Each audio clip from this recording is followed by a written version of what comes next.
I think it's time to say goodbye to Prince Abubu. This is Rebooting and the Beast, a podcast in two parts. I'm Ann Burke. And I'm Matt Molinaro, and in the first episode, we review an original piece of media, and in the subsequent episodes, we discuss the rebooty versions. That's right, and this is the original Aladdin from 1992. The OG Aladdin, a classic, a movie that I had a probably like 600-piece puzzle of that I had put together and put in a picture frame and had up in my room at my mom's house for probably way too old. That's so funny. I definitely had the Aladdin video game on, I think the Super Nintendo, where you like threw apples and stuff like that. Oh, we did too. My brother is a big like video gamer, always has been. So he's older than me, which meant I always had the benefit of him making sure we had every video game he could possibly get his hands on. Yeah. And we had the Sega one and the SNES one. They were both the same. Yeah. And equally as hard.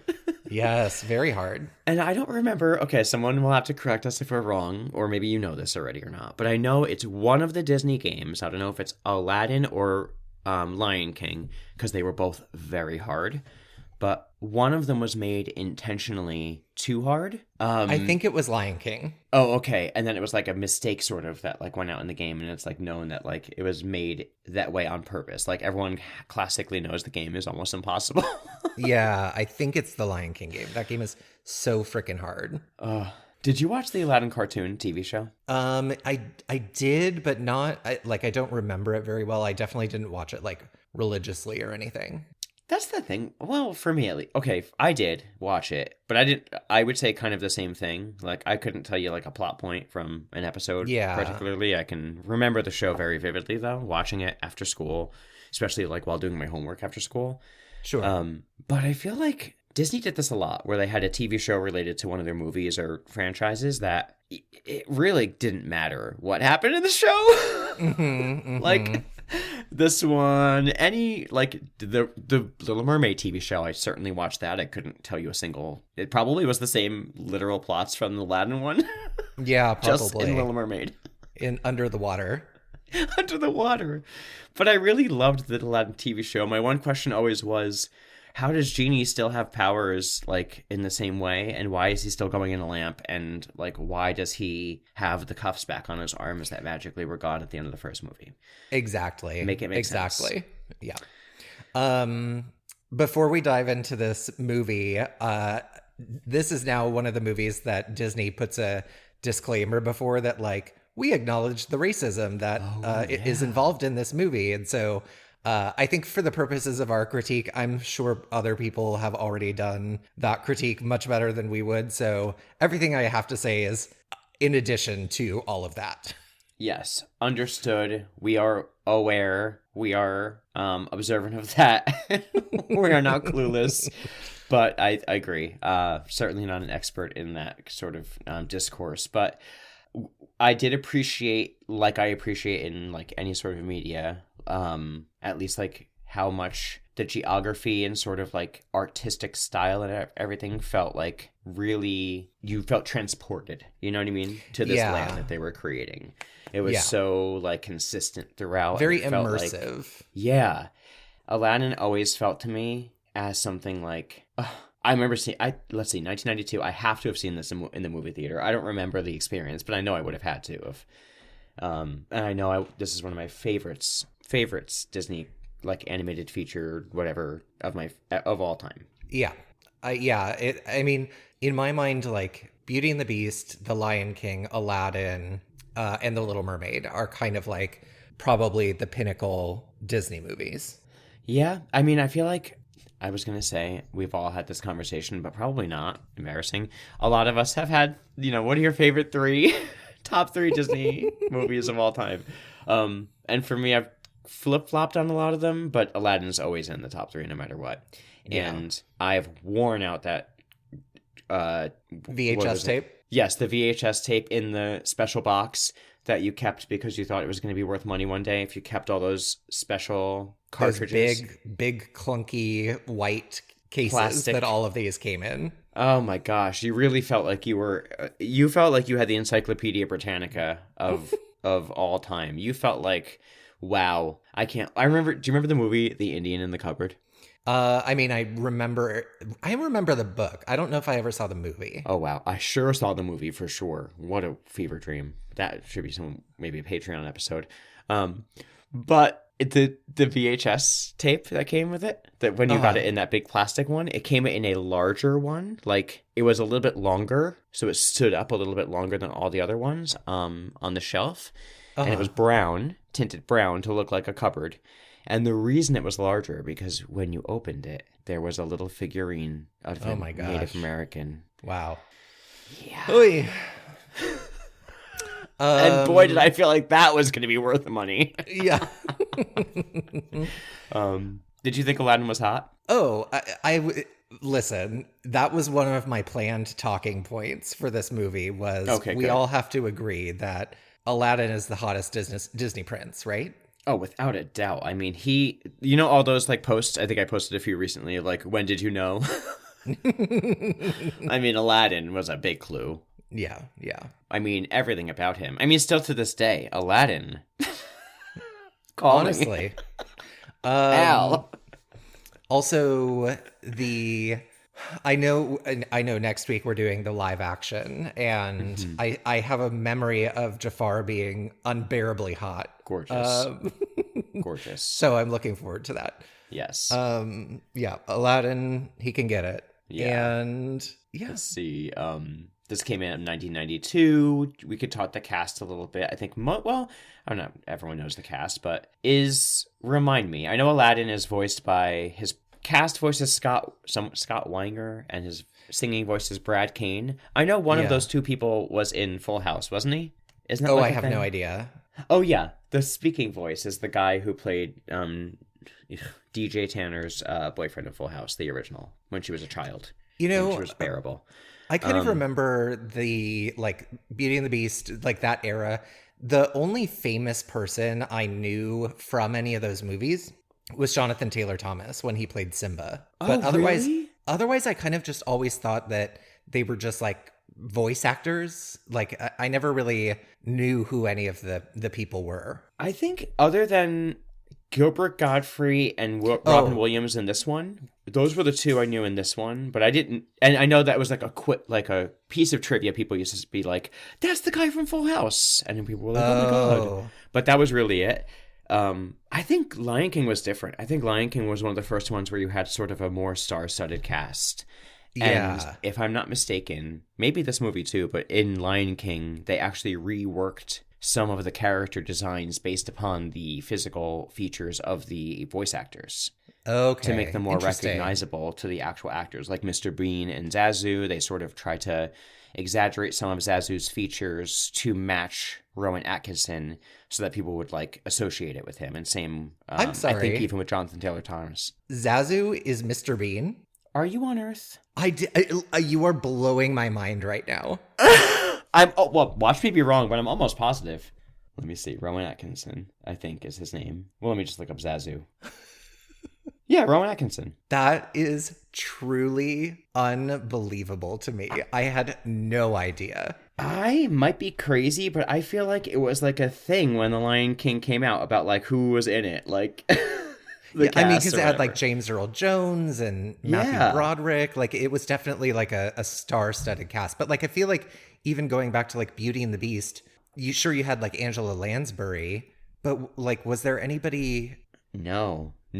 It really, no. I think that was like a later line. I think that was a later Disney thing as they started to like grow the brand. Right. They like hired known stars kind of things. Yeah, because I think there was like a revival. This was sort of part of a revival of like the Disney, or this was like the classic age of Disney doing this type of movie, I think, actually. The revival didn't come until Tangled. Why are we doing this? Also, just little side note, we have forgotten that Lumiere in Beauty and the Beast was played by Jerry Orbach of Law and Order fame. That is right, but I didn't know it at the time. No, true. Okay, anyway, Aladdin. Okay, so that's the cast. I mean, Robin Williams is we'll talk about Robin Williams, but this is the second Robin Williams movie we're doing, actually. Oh, because the first one, Jumanji, right? Yeah. Yeah. Wow. I mean, talk about diversity. I like watched this. It's been a long time since I've seen Aladdin, and so it was kind of like there were moments where I was like, oh yeah, that thing, or whatever. And I was just like, ugh, Robin Williams was just such a treasure. So talented. So So incredibly talented. Yeah. Have you ever seen The Birdcage? Hello, of course. Just asking. Amazing. Okay, Aladdin. Do you want the little summary from the beginning? Please. Okay, so on IMDb for Aladdin, 1992, which, by the way, that took me out the year. Yeah. It says, a kind-hearted street urchin, rude, and a power-hungry grand vizier vie for a magic lamp that has the power to make their deepest wishes come true. I like that. Yeah, I mean, Kind of buries the lead, but it takes a different take than I think I expected it to. Yeah. Yeah, because it doesn't make central the, like, he's trying to woo the princess kind of thing. Mm-hmm, exactly. And the genie isn't even mentioned. Yeah. Okay. What does the word... Okay, they I mentioned think it it's like an advisor. Advise. Is it always magical? Because they mentioned it in this, and they also mentioned it in Wicked. Oh, no, it's just like a high official in Muslim countries. Okay, so sort of like, I get it. Okay, I just was wondering if it was magical related all the time, because they both were in my only 2 times hearing this in my life. Okay. I instantly, as soon as I started the movie, I was ready to go, ready to roll. The pink smoke, the opening song. Yes. How did you feel? Were you transported? Transported Were you back there? to my childhood, yeah. I loved it. And the song has the edited lines in it, which is great. Yes.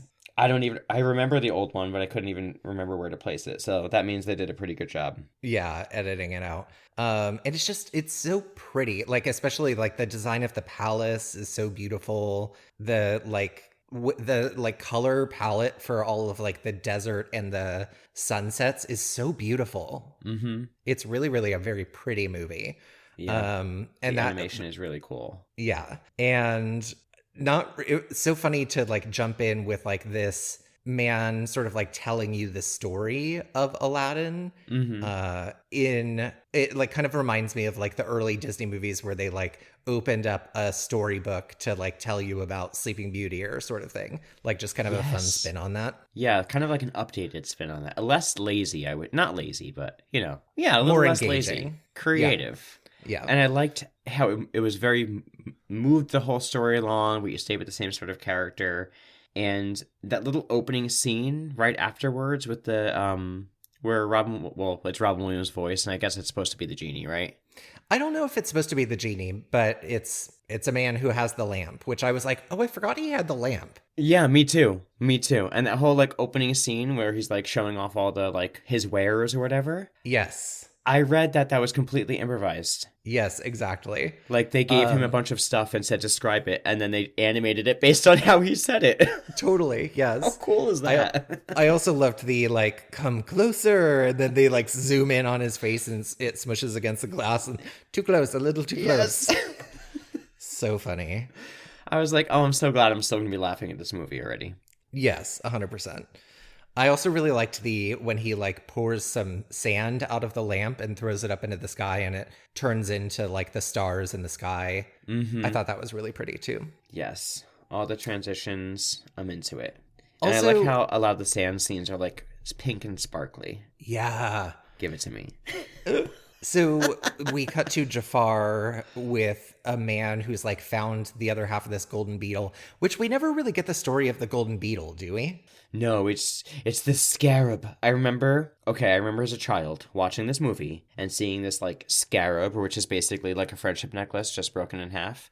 Yeah. And he just has the best part and he needs the friends part. So Yes. I remember as a kid, first of all, anytime I found anything that looked like shiny or that I could pretend was a magical object, of course it was. But I was searching for anything to pretend was this like magical flying scarab thing. Anything gold. It was my magical scarab beetle that was going to unlock some sort of portal. But no, I never knew why. It was so cool. I mean, it's such an awesome design and like really, again, like fun and beautiful. And I wish we knew a little bit more about it, but yeah, he connects it and it leads him to the Cave of Wonders. I do like, which I don't remember this being in the original. I mean, obviously it was, but I like how when the scarab finds the area that's like the Cave of Wonders, it splits in half, and like each of those halves become like the eye of the big lion. Yeah. I thought that was kind of cool. And I was like, oh, I didn't remember that at all, but that's like a cool design detail that they didn't even need to do, you know? Yeah. Also, I appreciate that kind of stuff. And I loved it becoming this huge cave. Yes. Cave of Wonders. That big lion head was very cool in the theater, I remember. Oh my god, iconic. I really like Jafar's like overall design. I think like whoever drew him in like his costume and the way that it looks, top tier. I think he looks so cool. I agree. I love it. It's such a menacing, powerful, sort of fabulous look. Also, okay, I know we just talked about how hot Aladdin is. Do we think Jafar is hot? Yes or no? I'm going to say something controversial and say I do think Jafar is hot. In sort of like a... Well, he's obviously extremely queer-coded.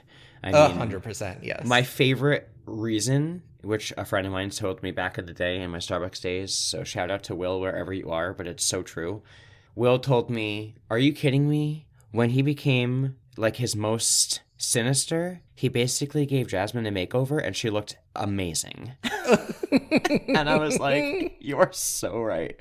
But yes, I think Jafar is kind of hot in like a daddy kind of way. Yeah. A controversial opinion. I fully agree with you. I also think Jafar is hot. You know, that kind of like, ooh, you're a little dirty. You're a little bad. Yeah, what's going on with you? I also really liked Iago pretending to be a dumb bird, and then sort of like the minute I forget what his name is, the thief walks away being like, where'd you get this guy? Oh yeah, I honestly, Iago was a great character too. Gilbert Gottfried, his best work. Yeah. I mean, it's what I know him best for. That's all you need to know. I actually think I remember reading something that he says that this is one of his favorite roles he ever did. Oh, I love that. It's so good. It's so funny. Great. So many of the things Iago did are some of my favorite moments. Yeah, he's also very relatable because he's exasperated by everyone. Yes, and I actually read in some sort of trivia thing that originally they had Iago being like the more serious Zazu type, I guess, but bad guy. And then that Jafar was the one who sort of flew off the handle more, but they thought it made Jafar seem like less powerful and in charge to be that way, so they swapped it. Yeah, I think that was the right choice for sure. Oh, for sure. It was hilarious. Because then when you see Jafar, when you do see him fly off the handle, it's even kind of more like unsettling. Exactly. Yeah. It's like that Miranda in Devil Wears Prada, kind of like controlled power. Yes. Instead of the flying off the handle, like yes. Madame Mim. I also loved Iago molting throughout the whole movie. I was waiting for it every time.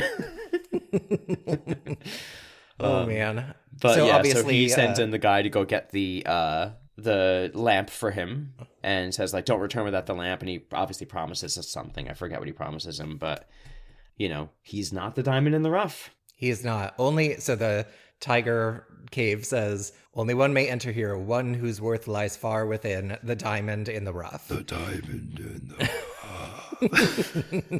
And when I was a kid, and probably still, you ever just hear a phrase and you like it, so you just start trying to fit it into your world, but it doesn't? Oh, yeah. I remember this must have been one of the things. Like, as a kid, I was like, ooh, the diamond in the rough. It just became something I tried to make sure I said. I'm a diamond in the rough. You're like writing your school papers, like a history of Abraham Lincoln, and you're like, can I work a diamond in the rough into this? More like I'm eating M&Ms, and I'm like, this is the diamond in the rough. My literal next note says, we all agree Aladdin is the hottest, right? Oh, 100%. This is when we get introduced to him in the song One Jump Ahead, right? Yes. My favorite song from the movie, by the way. Okay, well, listen, I think we have some contenders. I think this movie has probably 3 really top-tier songs. Oh, for sure. At least. Because I love the first one already. The first one's iconic. Arabian Nights is great. Yes. But I'm not even talking about that one. But you think One Step Ahead is your favorite? One Jump Ahead, by the way. Okay, sorry. Wow. How dare you? Yeah, exactly right. And it's my favorite of the movie. I think not only because I like it, but I like their little reprise. You know, I've told you before. I love a musical reprise in a Disney movie. Yes, you do. They're always great. The one in Beauty and the Beast is maybe my favorite one, but this might be my second favorite one. Right afterwards, where he's like, "Riff Raff Street Rat, I don't buy that." Yeah.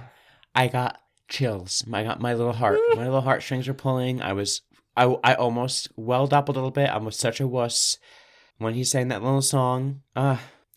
And I love One Jump Ahead. I love the theatrics of it. All the stuff that happens. Oh my God. I thought it is so fucking funny to watch the guards throwing sheep in the air trying to chase him down. That part and all the like kills mayhem. me. Yes. All the like vendors stuff being ruined. I was obsessed with the women in this sequence as a kid and still am. Similarly to the way we talked about the women in Beauty and the Beast. Oh, the three sisters. Yes. The three women who sort of like reject him in this that are like singing in the background as Aladdin's going through about what how he's like a hottie but sort of like a rascal. I loved all of them. I was obsessed with all of them, especially the really busty one at the end who thinks he's rather tasty. I have always loved all of these random side characters. Always. Yes. Like, Agreed. I couldn't wait for the rather tasty lady. She is one of the best lines in the whole movie. Yes. And I also love that we kind of almost get a call back to them when later on when the genie is singing the Prince Ali song. Yes, exactly. We kind of get a little bit of a touch of that too. And my other comment for this movie, for this song and the little moment afterwards we're about to talk about is this movie, I think, is responsible for making a loaf of bread look so appealing. Oh my God. It looks so delicious. Crusty. So good. I also love that to escape the guards, he, little foreshadowing, gets a rug and jumps out a window and manages to kind of like sail down safely. Yes, foreshadowing. While all of the guards just fall straight down and in a pile. That's not how physics works, but I was with it anyway. Yes, it's like, it's showing you what you're about to find out. Yeah. Also, we see Aladdin have kind of like a very sweet heart and give his bread to the starving children. And Abu, I love how Abu like angrily bites his bread. Like, no, this is my bread. Yes, yeah, you can have your ways, but mine's fine. That's enough. Yeah. And you know what? I get it, Abu. Yeah. Who are these kids? You don't even know them. Yeah. Okay. So then we hear the like trumpet of the prince who's coming to meet Jasmine to like get married to her, who almost whips a child out of his way, and Aladdin saves them and throws it back in his face. And then he kicks him in the mud. Such an asshole. I know. Just like nothing. And the guy was going to whip the children with a whip. I know. That's wild. It's wild. It's not like he was just like, get out of the way. He was going to whip them. Yes. What the fuck? It's okay. I also this is kind of like when we get a little bit of the inside of the palace, I think, and we see the Sultan, who I love his design too. I love how I saw like in the artwork for the movie, they tried to like make each of the characters their own kind of like geometric shape. And he's just like a big circle. Like, I love how round he is. Yeah, they definitely lean into all like the round features, and like I read that they did a lot of like yellow colors for neutral folks and reds and blacks for the quote bad folks. Guys, and then blue was their like sort of like a good guy character color. And I love that it was like so dedicated to that, and he's such a little fluff. Yes, he just seems so sweetly oblivious and charming. Yes. I love when he stuffs the crackers in Iago's mouth. It kills me. Yes. I also love when the prince that we just saw, Prince Asshole, I don't know what his name actually is. When you see that he like got his pants ripped off by Raja, who I hadn't forgotten about Raja, but I was like, oh yeah, Raja. Yeah, Roger doesn't get enough airtime in this movie. No, but such a sweet little baby. I know.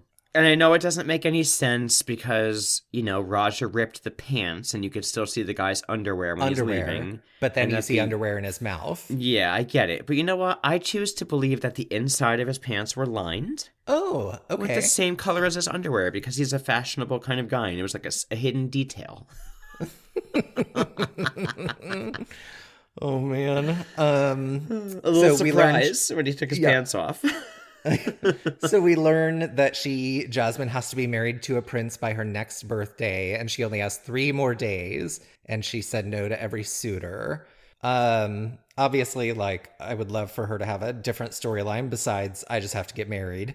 Yeah. But I do love Jasmine. Again, so beautiful. Oh yeah, I loved her character design. Yeah, and I think, I think with The Little Mermaid and Beauty and the Beast, I do think this is also, I mean, I'm going to say this and knowing that there are still so many problems, but I do think this is when Disney started to give its women characters more dimension and more intelligence as characteristics and like bravery than it had been previously. I agree. Because she's, her whole thing is I want to break custom. I want to do my own thing. It's still love-based, but she wants to marry for love versus what she's being told to do. And she is shown as, like, philanthropic and, wanting the best for her people a lot, which is great. And, not, thirsty for power. And I did read that originally her character was going to be a little bit more of, like, a quote-unquote spoiled brat type archetype. Yes, and thank God they didn't do that. Yeah, and that there was like a musical number that was written out of the movie for it, and that's actually in the musical version of Aladdin, which I'm kind of curious. I don't know anything about the musical version of Aladdin, but I don't either. I know it's popular, and I know it's really like well received, and I know it's got like Aladdin's parents in it and stuff, and it's a little bit different. But I know that the song that was written out of this is in the musical version, which is more modern. So I wonder what that take is. But interesting. Yeah, I would say that kind of tracks with what you're saying. I mean, they literally wrote out the more traditional parts of it. I also read that Aladdin's storyline was more about him like impressing his parents originally before they made him an orphan. Yeah. I also just want to point out how beautiful the peacock fountain is that is in the courtyard that she's always in. Oh, yes. So pretty. Yes. Who didn't want to run on that fountain and like break down? Yeah. I really like, so Jafar shows up with and is asking the Sultan for his mystic blue diamond, saying that he'll use it to solve the problem of Princess Jasmine's like lack of marriage prospects. And this is when you see him hypnotize the Sultan for the first time with his snake staff. I know. Really cool. I know. I love that. I mean, I hated it, but I was like, oh, wow. I love magic. Of course, yeah. So I was like, oh, what a monster, but ooh, he's got magic. I also kind of forgot that his whole thing was that he wanted to be Sultan. And like, this is why he wants the magic lamp so that he can become Sultan. Mm-hmm. Which I'm like, power. Yeah. Jasmine sneaks out. And Raja helps her escape, which she's like, okay, goodbye forever. And you hear him like lay down and kind of like whine in sadness. And just like watching animals like hearts break in animated movies is so like that gets me more than anything. I know. They really get you too. They do. Okay. They spot each other at the market. He's like, she's so pretty. And Jasmine apparently has no concept of capitalism.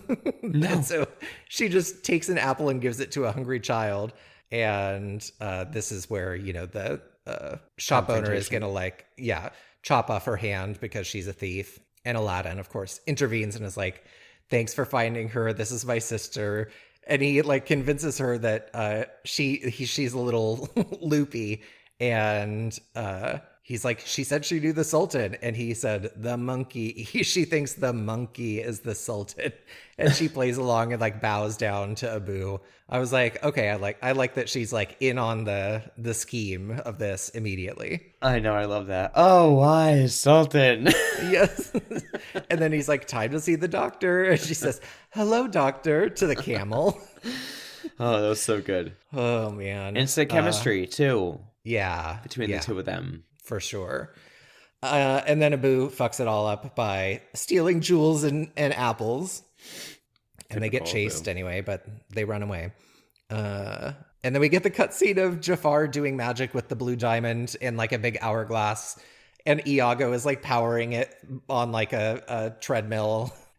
And we see he gets to see that his diamond in the rough is Aladdin. So he's like, this is the one who can go into the Cave of Wonders. I also... Oh, go ahead. What is this the part where Abu does the impression of Princess Jasmine? No, that's in the dungeon. That's a little later on. It's Abu's impression. Oh, never mind. I see. I can't wait till Iago does that impression. Never mind. I wrote down a different thing. This is where Jasmine and Aladdin bond over their feeling trapped by their circumstances, and you see his view of the city, and that's right. They kind of have their little romantic connection before it's interrupted by the guards. Yes, tossing around an apple. Mm-hmm. Cute. And then when the guards come in, he says to her, like, do you trust me? Before they, like, run out. Before that, they say, when the guards show up, they both go, they're after me. They're after you? Which I always thought that was fun, too. I did, too. I also always thought, like, Jasmine, that you also don't know how to do a good disguise because you are literally wearing your massive earrings. Honestly. Like, and do something. Doesn't her, like, headband that she wears, maybe it's covered up by her... Barely hood, covered up by the little hood she's wearing, but like her little, harem pants are snuck out beneath her little. She basically put a sheet around her. She did what I did as a little kid with a blanket to pretend I was a magical lady. Princess? Yeah. Oh my gosh. The guards catch them despite their best efforts, and Jasmine says, "Unhand him by order of the princess." It's like, the princess. And the head guard does have a name. I forget what it is. I do remember him featuring much more prominently in the cartoon than in the movie. Yes, his name is Razul. Razul, okay. He's like, well, you'll have to take it up with Jafar. Like, sorry, I'm arresting him and taking him to Jafar or whatever. Which she's not happy about. She doesn't like seeing what's happening in her city with these people. No. I love the next scene when Jafar is like coming out of his secret passageway and Jasmine sneaks up on him and he like slides the door closed on Iago. And Iago's like, I can't breathe. Jafar, I'm stuck. Oh my God. Iago's such a good, both Iago and Abu are such good, like, comic reliefs and sidekicks. Yeah. They're so good. Even Abu, who doesn't say actual words, is so good. Aladdin, he tells her that Aladdin was beheaded for kidnapping the princess, and she's obviously distraught by this and says she'll make him pay, etc., etc. Mm-hmm. And this is where we see Aladdin in jail with Abu impersonating Princess Jasmine. Oh, that's right. Oh, I was so mad at this part. I remember in the movie, I was like, now what are you going to do? Yeah. I also read that in this part, originally, Jasmine wasn't going to be like running off crying. She was originally going to have something like to say about this being like against the law and how she needed to like do something about it. But it didn't fit with like the like romantic arc they were putting in. Oh, yeah. So they had her like run outside and cry on the fountain instead. Oh, I remember. They wanted to do another scene inside the palace where she like confronted everything and something else were to happen where she had a private conversation with her dad about it maybe. But they didn't want to draw and animate another room. That's right. That's what it was. So they had to run out and cry in the fountain instead. And I was like, couldn't they have done it outside? Right. Just do it in the throne room that you have already drawn. Like, what are you talking about? Reuse something from Beauty and the Beast. I mean, yeah. Call it a cave. But yeah, this is when we find out that he's not dead at least. And he's in the prison with Abu and all hope is lost until there's a little... Creepy Jafar. Jafar's very creepy disguise. Not hot here. Not hot here. Very much not hot here. No. I love also that Iago is the man's like hump on his back and he like elbows him back and times he's like, Jafar, I'm dying under here. Does Gilbert Gottfried have like a New York accent? Is he from New York? Who? Oh, Gilbert Gottfried? Yeah, I think he is. He's got to be. Okay. He's got a very distinct voice in general, so it's almost hard to say what kind of accent he has. Yeah. I just have to look it up now. Also, I didn't know he died. Oh, I didn't know either. Recently or 2022. Oh, okay. I really had no idea. Yeah, he has according to Wikipedia, best known for his exaggerated shrill voice and strong New York dialect. Okay, they could have taken it a little easy, but honestly, I mean, it's not wrong. Yeah. So Jafar obviously tricks him and is like, "I'll take you out of this if you'll do me a favor, and like I can give you riches," and takes him to the Cave of Wonders. And is very ominous. Touch nothing but the lamp. Nothing but the lamp. And then okay, someone's going to touch something but the lamp. Of course. Also, the inside of the cave, like the mountains of gold and everything, it's so pretty. Like this movie is so beautifully animated. I know. I kind of forgot about the inside of the cave besides the lava. Yeah. I was like, ooh. Yeah. And we meet Carpet. We meet Carpet. I love Carpet. I'm consistently, throughout the whole movie, I was so impressed by how they make a non-speaking, two-dimensional, inanimate object have so much personality. 100%. You really feel emotion for the carpet. For sure. And he guides them to the lamp, which is in this like cool room, which I remember from the video game. Mm-hmm. Yes, I so remember this whole level from the video game, especially the escape. Oh my god, the escape. That is such a stressful level. Oh my god, forget it. And of course, Abu is entranced by this giant ruby and snatches it just as Aladdin gets the lamp. Abu? God damn it, Abu. Cut it out, all right? So the cave immediately starts crumbling and melting into lava because they've, broken the rules. And the carpet, which I want to know how the carpet ended up in the Cave of Wonders, but Carpet like takes them out and tries to save them. Yeah. I will say there's like some moments where like the computerized animation doesn't quite hold up as well as the non-computerized animation. But it's like, so they use it so sparingly, I feel like, in this movie that it's not really that noticeable. Yeah. I remember at the time it was really cool though. Yeah. Or I remember thinking it was really cool. Yeah, that shot where they like go to the wall and then like turn down and rotate as they go out the door kind of shot. Yes. Yeah. But then Carpet gets hit by a rock. All is almost lost. Aladdin is clinging to the edge. Jafar is like, "Give me the lamp." And Aladdin's like, "Could you lift me up instead?" And he's like, "No, give me the fucking lamp first." I'm like, wow. I'm like, fuck no. Honestly.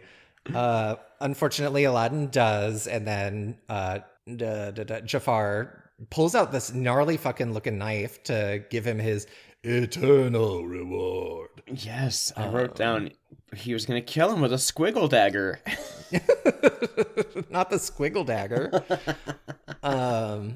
Thankfully, Abu saves him. He bites Jafar's arm, and they do fall, and it looks like they're going to die, but the carpet kind of saves him after he hits his head. And then I think and then Jafar is like cackling on the sand like he finally has it, but then he searches his robes and it's gone. Good. Oh, Jafar. Oh well, that's what you get. Womp womp. And then I think Aladdin wakes up and we learn that Abu cleverly stole the lamp from Jafar just before, although neither of them know that it's a magic lamp. So I'm like, why would he have? I mean, maybe just to be petty, but. Well, I think Jafar knows it's going to be super powerful. No. But I mean, why would Abu have stolen it back in that moment? Oh, well, maybe because he knew it was so important to him. Oh, yeah. Okay. Just to be petty. Yeah. Well, he was like, you know what? Exactly. He's like, if you're going to try to kill my friend, you're not going to get away with it and exactly. Get what you want.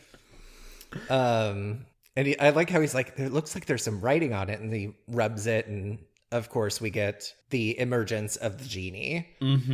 I love how, first of all, the genie glows in some of these scenes where he's just like clearly a source of light in the animation. I agree. And Aladdin is like, "What? Who are you? What are you?" And we get the "Friend Like Me" song. which Another again, top classic. tier. Yeah, so funny, so good, so pretty, and it's all its animation and the magic and the smoke. It's all so great. All the jokes, all the references. I remember so much of it. Like, I remember the column A and column B and one being Yes, all yes, vegetables. Like, I remember all like the little wah, wah, wah, hands coming out and doing the dance. Like, yes, before you even, I haven't seen this movie in years, and I can remember all of these like visuals so totally. specifically that were going to come up, and I couldn't wait for them. And the little applause sign at the end, like, Yes, I just loved all of it. I love the singing. It's so fun. I Sometimes those read like that the fun yada da songs are not songs that like I would like, particularly yeah care for on re-listen. yeah But this one is so good. I read that they added in the neon applause sign because they like when they showed it to like a test audience or something, like they expected people to clap and they didn't, and so Oh, they added the applause sign in and they got the result they wanted. Like people clapped at the end of the song. oh my god, I love that. Ask Oh for what you man, need. exactly. Uh, so we learned the rules of the spells: no killing people, no making people fall in love, and no bringing people back from the dead. Mm-hmm. Fair. Yes. And I And no love that wishing for no more Aladdin. wishes. Oh, and no wishing for more wishes, of course, yes. Mm-hmm. And I love that Aladdin and Abu trick him into getting him out of the cave for freebies Mm-hmm. by being like, Immediately.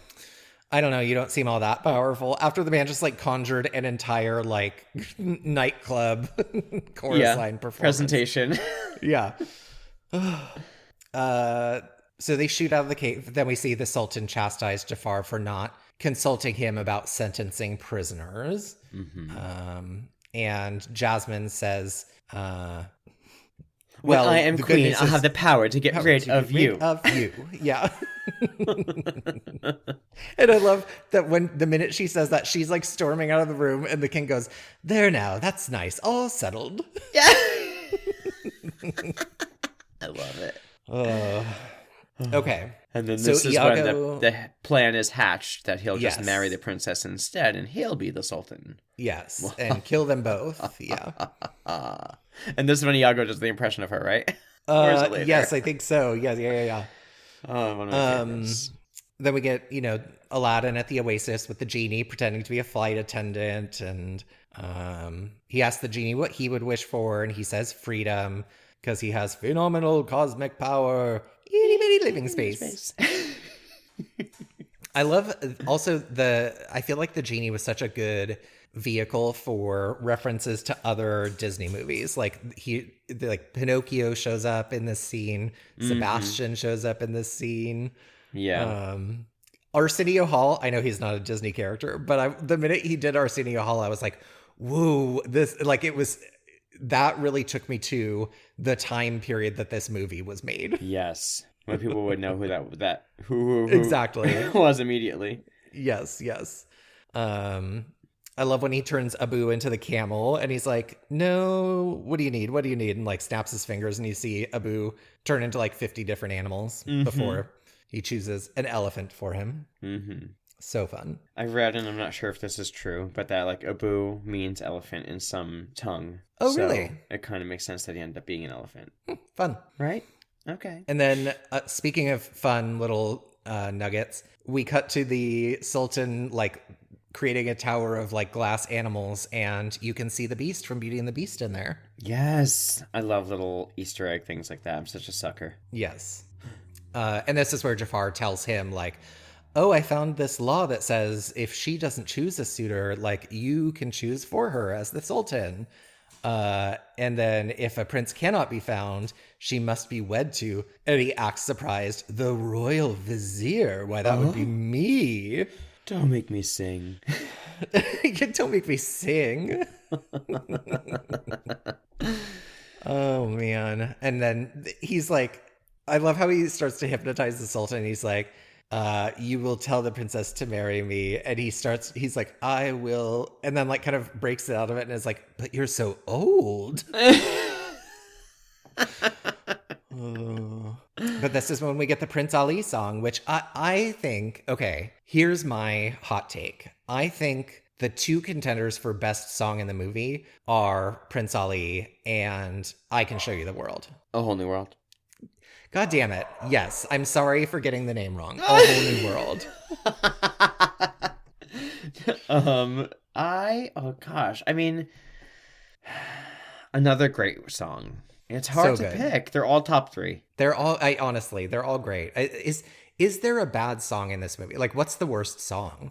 Or are they all equally great? I think they're all great. I mean, the worst song might be Arabian Nights, Maybe. and I like that But one. even that's good. I do love also the thing I love about Prince Ali, speaking of a Oh reprise, yes. when Jafar sings it during his victory lap is so fun. So good. Agreed. Okay, I have to look at the songs. I can't think of any others I know. besides I'm like, those Robin. those are all of them, right? So anyway, Yeah, I would say no, all bops, no skips. all bops, no skips. Audience, let us know what you think. Which do you think is the best song from Aladdin? Because Yeah. I think it's a tight horse race. And I think there's a good argument for most. Yes, agreed. Speaking of amazing, I just loved Robin Williams and like in the crowd and like all the Yes. references and the purple peacocks. I always loved the purple peacocks line. Oh, me too. And I love when he sings, when he shows up in the women who are dressed like they're in a harem, and he's like singing while they're singing something else. And I always loved trying to, and I know what they do say, but I loved how he's kind of just doing the standard Prince Ali thing, and they're sort of like singing their own sort of accompaniment. Phrases, yeah. Yes, so fun. Yes, I love that. I remember back in the day, like looking up what the words were and like singing those words instead along. Yes. Oh my God. I think we probably, so me and my two cousins watched Beauty and the Beast and Aladdin and The Little Mermaid like ad nauseum. Mm-hmm. And we would literally just sit there and sing along to the whole movie. And I'm sure we drove our families absolutely fucking crazy, but I mean, this is what they were built for. exactly. Come on now. I also love the Sultan like getting into it. Like you see him bopping along to the Prince Ali song. I mean, it's how could you not? How could you not? It's a great song. It's amazing, and everyone's involved. It made me look up the word genuflect. Oh my God. Just like the Lion King made me look up the word vagabond. I mean, I was a child learning words. Yeah. Disney, they're educational movies sometimes too. I love how the Sultan is like, I'm delighted to meet you. And this is my royal vizier, Jafar. He's delighted too. And Jafar's ecstatic. Yes. Oh man. Also I forget what happens. There's a moment where like, oh, the carpet chases Iago around the room and he runs into the wall and he sees little sultans on carpets. Oh, yes. Circling above him instead of birds. I loved that. Yeah. I also love that I think the Sultan calls himself like an excellent judge of character, and Iago goes, "Oh, sure, an excellent judge of character." Not. And I was like, here we are again in the early 90s. Oh, 100% not. Yeah. Of course, God. you know, Jasmine is like, I'm not a prize to be won. So she is like kind of not impressed by Prince Ali. Mm-hmm. And later that evening, Genie counsels Aladdin to just tell her the truth. And he's like, no, she would never accept me. So instead, he goes to meet her on the balcony with the magic carpet. And she thinks he looks familiar for a moment. Mm-hmm. I really loved Genie as the bee trying to get him to compliment her. Oh, I thought that was very funny. Gosh, this is another part of the movie I always reference this. Whenever someone says "be yourself," I always hear "be yourself." Yes, I always hear that in my head, like in a little echo in the back of my head, like "be yourself." That's so funny. So I was waiting for the bee. She says, go jump off a balcony, and he does, and she screams, and then only to realize he's on the magic carpet, and she's like, how are you doing this? And I love that the carpet kisses her hand. Again, it's Yes. a flat object and they gave it so much character. Mm-hmm. And that was a very smooth move. I was like, okay, Aladdin, you did Yes, something for me there. 100%. I get it now, Jasmine. And this is where he says, do you trust me? And she's like, I think getting What? suspicious about who he might be. And then we get a whole new world. You mean, I could show you the world? Listen, it opens with I can show you the world, so fuck off. It's like when parents say, like, did you see Elsa? You mean Frozen? Oh my god. A great song. Amazing. I think I love the harmonies in this song. I love the key change. Yes. Beautiful animation during this. I love when she's like trailing her fingers along the little horse and in the water, and then you see the fireworks and it looks like they're in China at the end of it. It's so beautiful. And the birds flocking around and making shapes in the sky. Wow, they really got you. I love also that they managed to like make them the reason that the Sphinx has no nose. Like, yeah, oh my god, I Carver, wrote that down too. So good. I love that. And I love when they go through the cloud and make it swirl like an ice cream, like a pink ice cream cone. Yes. I mean, what a moment. Truly. I think I learned what like a red letter moment meant from this song, because I was always like, every moment red letter, what does that even mean? Same. I was like, I already exposed myself for genuflect, so I'm gonna let that one fly. But same. When I was little, I was like, every moment red letter. What? Yeah. Oh, I get it. And then, of course, anyone who asked, I was like, of course, red letter. Like an important day? What, you never heard that? Of course. Everyone knows that. Duh. And then she's like, oh, this was amazing. It's a shame Abu had to miss this. And he's like, yeah, I know. And then she's like, who are you? Tell me the truth. And instead of telling her the truth, he says he dresses like a commoner to escape the pressures of palace life. And that's what he was doing in the market. And he's like, I know it sounds weird. And she's like, not that weird. Yeah, pretty slick. I mean, you knew she did it, so pretty manipulative also. Also that, very gaslighting, Aladdin. Yes. You are gaslighting her right now. I read that every time Aladdin lies to Jasmine, his feather falls down in front of his face. Okay, I read that too. And I read it before I was watching it, so I was watching for it. And I would say it happens a lot, but I have to say, it doesn't happen every time. Oh, no? No, I was waiting for it sometimes. Well, I mean, every time it's a clear lie. Yeah, and it's like that. But there's a lot of times he says stuff, and I'm just like, drop that feather. Okay. Let's see. So they kiss, and then he gets kidnapped. I die when they cut to Abu in the net looking like a big fucking Christmas ham. Oh my god. Yes. Kills me. The big elephant hanging from the tree. So funny. And Jafar says he's worn out his welcome and tells the guards make sure he's never found. And they dump him off a cliff tied to a rock into the ocean. I did not remember this. Oh, really? I distinctly remember this. I was like, it came back to me, but I was like, oh no, I don't remember them throwing him to drown. Yes. Which, again, let's look at the logic here of this is a prince from another city, another country, I don't know, coming to your kingdom, and you just straight up murder him. Like, I think that might cause bigger issues than just like your plan to become sultan. Listen, he's just gonna cover it up. We don't know what happened to that guy. He never even showed up. Yeah. And the genie, Aladdin manages to kind of like, with his dying moves, rub the lamp, and genie saves him, turns into a submarine, and then shoots him out of the water and saves him. Mm-hmm. Tries to find a little loophole for him because he's doesn't want him to die. So he uses that as one of his wishes. Yeah. So now he's made 2 wishes, to be a prince and, in theory, saving his life underwater. And then this is when the Sultan comes to tell Jasmine that she will marry Jafar. He's all hypnotized by Jafar. And Jafar says the grossest line. Jasmine doesn't say anything, and he says, "You're speechless. A fine quality in a wife." Ugh. Which is like, oh, you pig. Yeah. Remind us why you're so disgusting. Yes.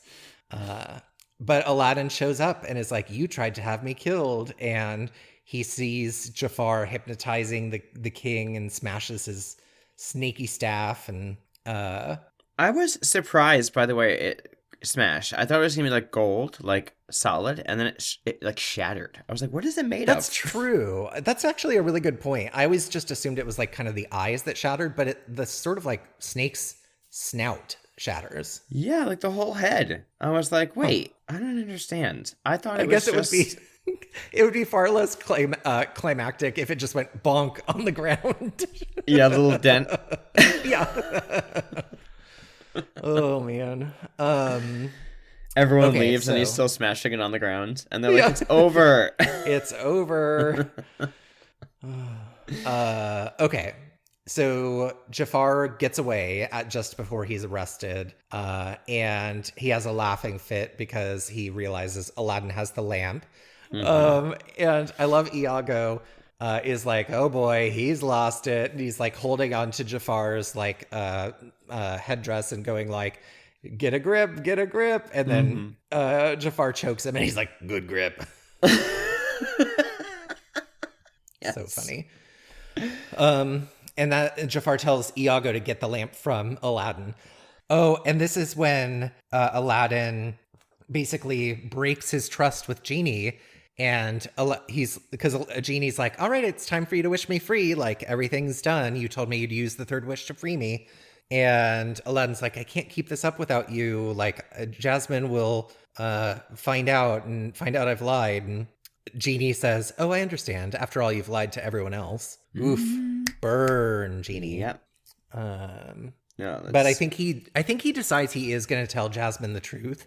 And then he hears her call from outside, like, I'm out in the menagerie. Is this the Iago moment that you were talking about? Oh, no, it was before when he was like, when I am queen, I'll have the power to get rid of you. Yeah. I love that moment. I loved Iago, like, dressed as a flamingo, mimicking Jasmine's voice, and the flamingo getting the hots for him, and he smacks him with his little, what are those called? Stilts, thank you. God. Oh, yeah, the flamingo stilt. Yes.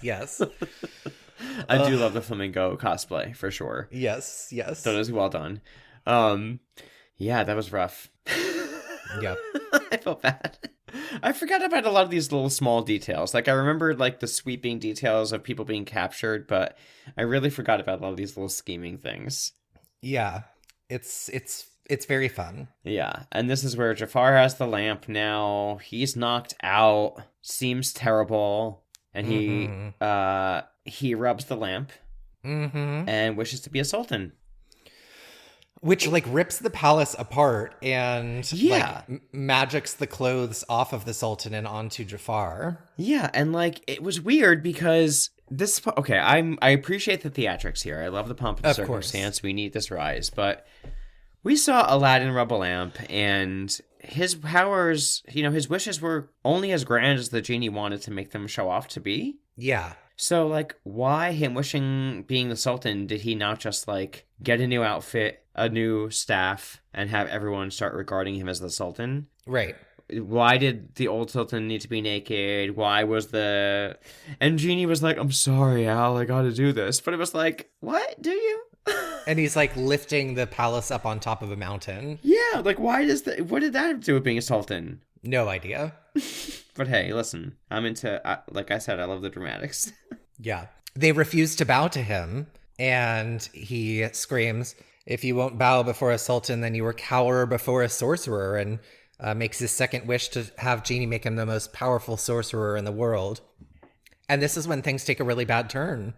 Raja tries to attack and he turns him into a kitten. Oh. But we get the reprise of the... Oh, and he unravels the carpet. He unravels the carpet into the tassels, and my heart... Speaking of feeling bad for an inanimate object... I know. I'm always like, is it dead? No, right? And then he makes Abu like a little toy monkey with the symbols. Yes.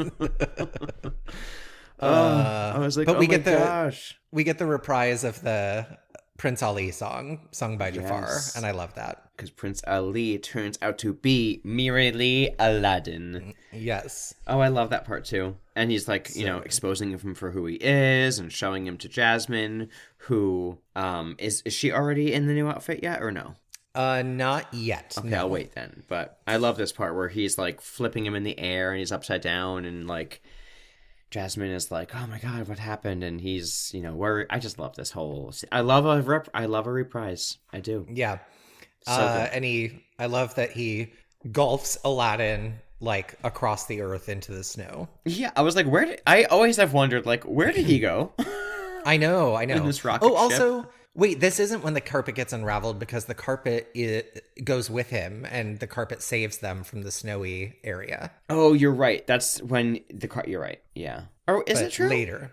Yeah. Because the carpet's like frozen underneath the big building and they have to like dig under it to like get the carpet out. Oh, you're right. Yeah. You are right. But then when they get back, because they basically immediately fly back to Agrabah. And they have that really big scene where he has to avoid being crushed by the whole tower by finding the window calculation. Yeah, that's some good spatial awareness. It is, and it's another scene in the movie I couldn't wait for. And then when I saw it, I was like, oh yeah, the graphics of this really don't hold up. Of the rolling tower. Yeah.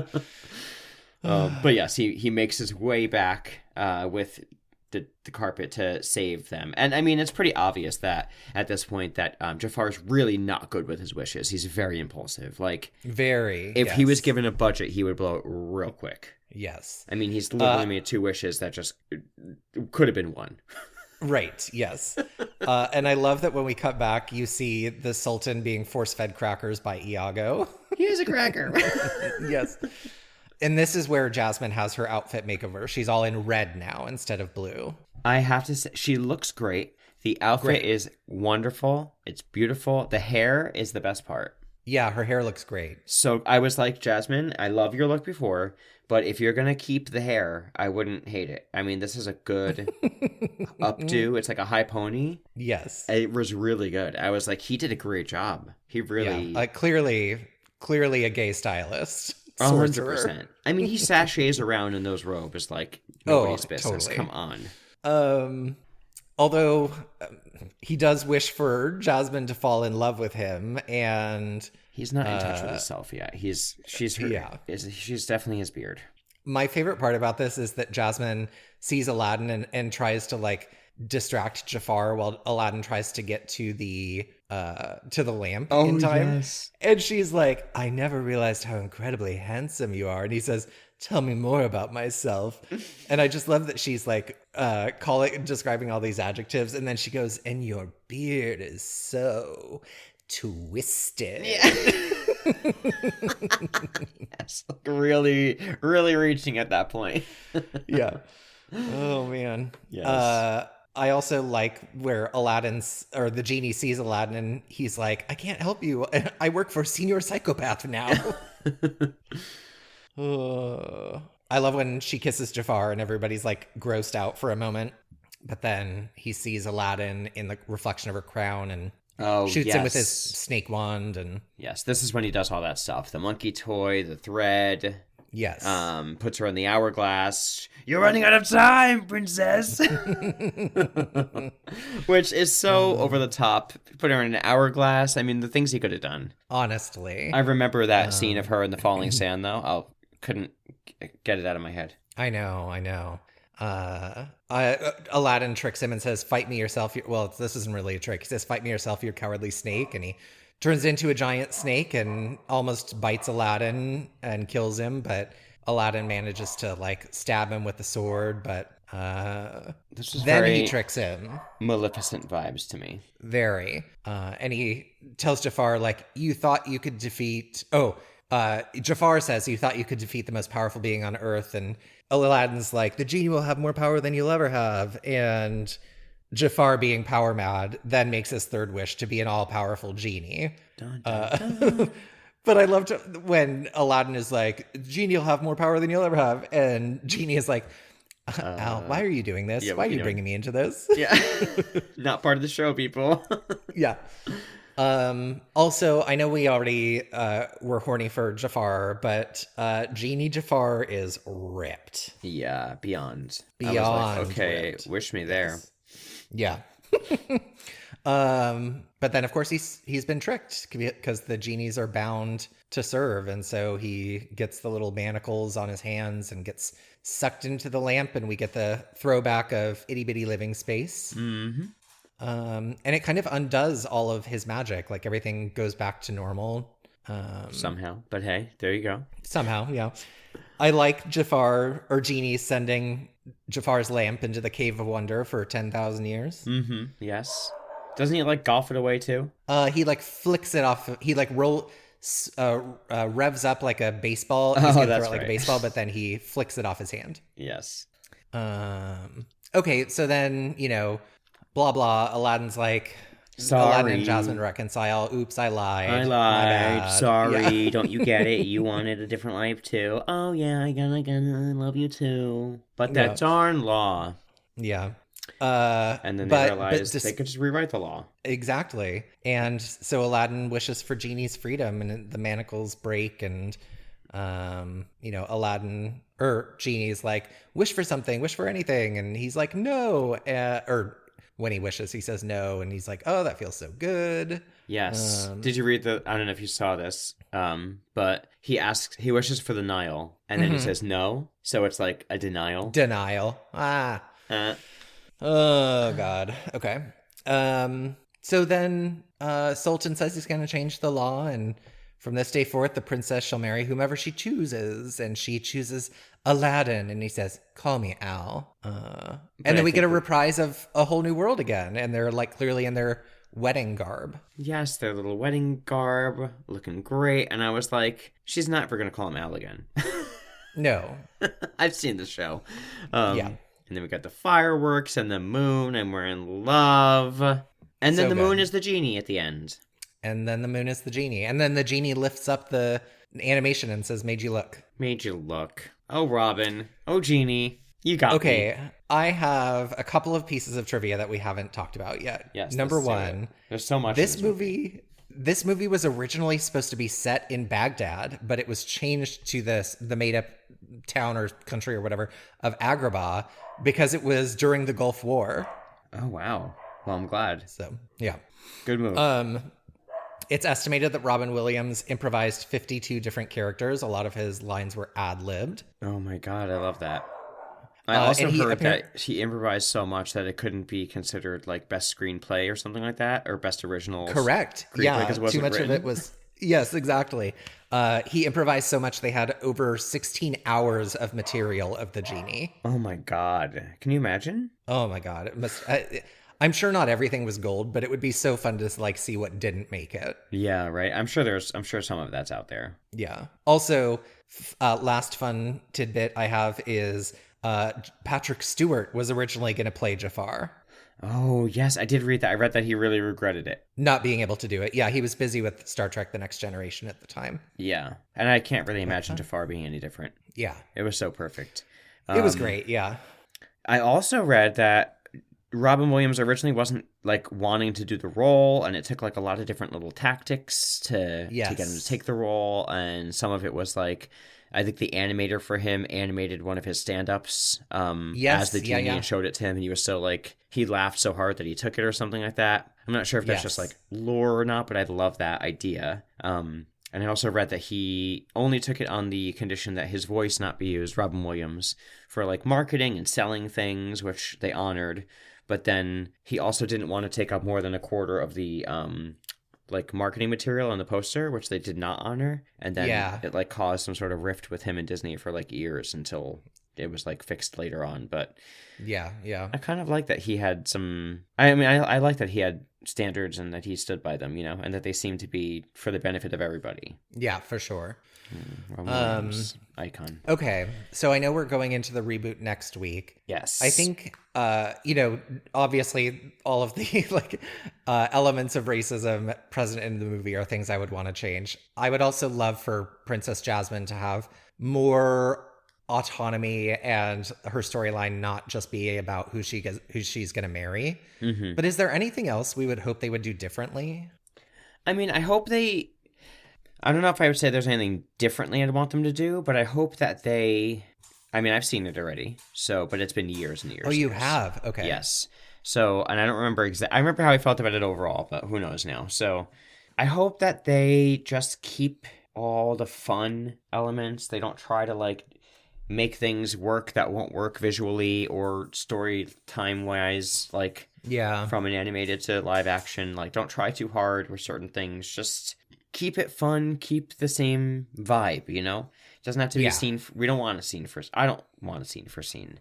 Yeah, and, like, you know, sometimes when changes are made for One Direction, like, to make things better and more inclusive and more accurate to the real world, sometimes it's, like, a little too heavy-handed. So... yeah, they like, clearly just were like, we need to course correct, and they, like, overcorrect. Yeah, exactly. So I hope there's not too much of that. Yeah. So I guess that's all I'd say I'd want for the new one. Well, what are the ratings for this? We have IMDb giving it an 8.0. Okay. And Rotten Tomatoes is a tomato meter of 96% and an audience popcorn meter of 92%. Pretty high. Those are pretty damn high. I mean, that's pretty close to on par with Psycho and... Wizard of Oz, maybe? I don't know. The Wizard of Oz, yeah. Also Cobra Kai. Okay. Which, by the way, the new Karate Kid movie came out. So at some point, we should look into seeing that, because it is a merging of all the worlds. It's oh god, I know. It's a merging of both of the Karate Kid universes. So that'll have to come up on the docket at some point. Yeah. What would you give this movie? Oh gosh, it was so good. I don't know. I don't want to go too high. I want to give some room for growth. I'm gonna give it I want to give it a 9 point something. I think I'm gonna give it a just solid 9. Yeah. I'm gonna give it a 9.5. Why not? I really liked it. I don't really have a lot of notes. Yeah, they could have done a few things better. There's, like, some cultural things, obviously. That's maybe the only reason I'm docking at the points. Yeah. And I mean, I think for both of us, it's obviously a beauty then. Oh, beauty. Beauty, beauty, beauty. One of my faves. Well, fun. I can't wait to see... I honestly can't wait to see the reboot next week, because I know people don't love it, and so I'm very curious to experience it myself. I'm looking forward to rewatch, because I always go into movies, especially movies that are heavily critiqued, especially when I think it's for things that people could chill about a little bit and wait till they see the movie. I'm always going in, like, rooting for the underdog. I want it to be great. I want to be able to walk away being like, I liked it. Yeah. And I will see how I feel about it this time. I'm really, really, really curious, because I saw it in the movie theaters when it was out, and it was a long time ago, so... yeah. I'm curious. Well, until then, listeners, our love language is podcast reviews and subscriptions. So if you would like to show us a little bit of love, please subscribe to our show and write a review. And another way to show some love is to tell a friend about our show. Word of mouth is the best way to, get the word out. So tell a loved one, tell a liked one, tell a coworker. Honestly, tell somebody you hate. Maybe it'll bring some joy to their life and they will become less hateable. Exactly. Our social media is RebootyPod on Instagram, and you can email us at rebootypod@gmail.com. We love getting emails, so send us a note and say hi. And our Patreon is patreon.com/NandMatt. We have tons of bonus content on there from lots and lots of time, and there's games, movie reviews, even movies that are not reboots. So yes, if you're ever sending us a recommendation and it cannot go on the show, we'll put it on our Patreon. Yeah. And thanks for listening to Rebooty and the Beast. See you next week. Bye. Bye.